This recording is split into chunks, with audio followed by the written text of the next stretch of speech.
पुणे विद्यापीठामध्ये संपूर्ण राज्यभरातनं तरुण तरुणी शिक्षणासाठी येत असतात। मात्र यात सावित्रीबाई फुले पुणे विद्यापीठातला एक धक्कादायक प्रकार समोर आलेला आहे, ज्यामुळे हे विद्यापीठ आहे की बार असा सवाल आता विचारला जातोय। पाहुयात काय नेमकं घडलंय पुणे विद्यापीठात।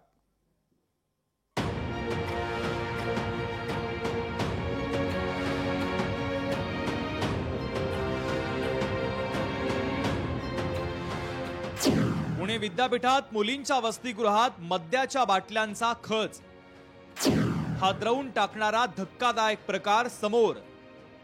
तक्रार करूनही विद्यापीठ प्रशासन मात्र ढिम्मच। पुण्याला विद्येचं माहेरघर म्हटलं जातं आणि पुणे विद्यापीठाची ऑक्सफर्ड ऑफ द ईस्ट अशी ओळख आहे। मात्र याच विद्यापीठातला एक धक्कादायक प्रकार समोर आलाय। मुलींच्या वसतिगृहात चक्क टेबलावर मद्याच्या बाटल्या आणि सिगारेटची पाकिटं सापडली आहे। त्यामुळे एकच खळबळ उडाली। या सगळ्या प्रकाराचे फोटो आणि व्हिडिओ काढून एका विद्यार्थिनीनं हा प्रकार उघडकीस आणलाय। तशी तक्रारही वसतिगृह महिला अधिकाऱ्यांकडे वारंवार करण्यात आली, मात्र त्यावर अद्याप कोणतीही कारवाई झालेली नाहीये। सलत प्रवीण मॅडम यांनी मला त्यांच्या ऑफिसमध्ये अचानक बोलवून घेतलं आणि मला तू तक्रार मागे घे असं सांगितलं आणि तुला याच्यामधून काय आसुरी आनंद मिळणार आहे का त्यांना शिक्षा करून। त्यांचे फक्त 2च महिने राहिलेले, त्यामुळे विद्यापीठ प्रशासन त्यांच्यावर काही कारवाई करणार नाही, त्यामुळे तूच तुझी कंप्लेंट मागे घे असं ते मला म्हणाले। सावित्रीबाई फुले पुणे विद्यापीठातील या प्रकारावर अखिल भारतीय विद्यार्थी परिषद आक्रमक झाली आहे।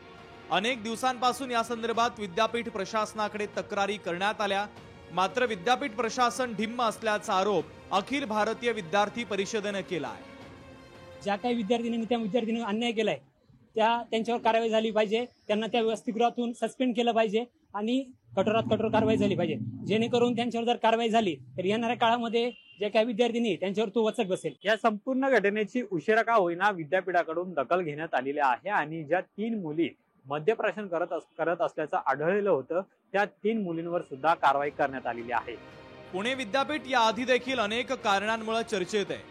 आता तर मुलींच्या वसतिगृहातच मद्याच्या बाटल्यांचा ढीग आणि सिगारेटची पाकिटं सापडत असतील तर हे विद्यापीठ आहे की बार असा सवाल उपस्थित केला जातोय। अमोल धर्माधिकारी, लोकशाही मराठी, पुणे।